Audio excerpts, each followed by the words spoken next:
Hello! இன்னைக்கு இந்த choco truffle கேக்கோட icing and ganache tips and tricks பார்க்கலாமா? ஃபர்ஸ்ட் திங் நீங்க கனாஷ்ல நோட் பண்ண வேண்டியது சாக்லேட் அண்ட் க்ரீம் 2மே ரூம் டெம்பரேச்சர்ல இருக்கான்னு தான். அது ரூம் டெம்பரேச்சர்ல இருந்தா மட்டும் தான் பெர்ஃபெக்ட்டா கிடைக்கும். இல்லன்னா தெரிஞ்ச மாரி ஆகிரும்.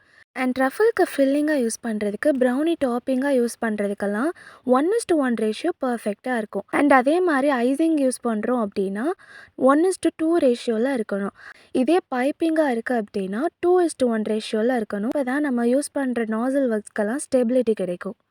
அண்ட் ஐசிங் நீங்கள் எப்பயுமே ஃபர்ஸ்ட் ரேண்டமாக கேக் ஃபுல்லாக ஸ்ப்ரெட் பண்ணி எடுத்துக்கணும்.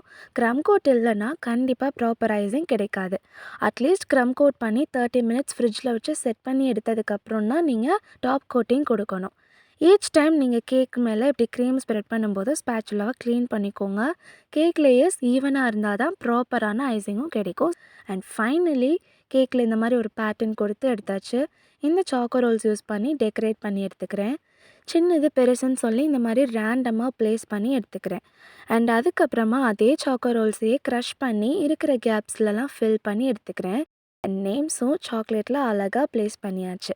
இதை ஹைலைட் பண்ணுறதுக்காகவே சாக்லேட் ஸ்டார்ஸும் நம்ம ப்ளேஸ் பண்ணி எடுத்துக்கிட்டோம். அண்ட் ஃபைனல் அவுட்புட்டாக கேக் ரெடி ஆகிருச்சு. இந்த பேக்கிங் ஒர்க்ஸும் முடிச்சாச்சு.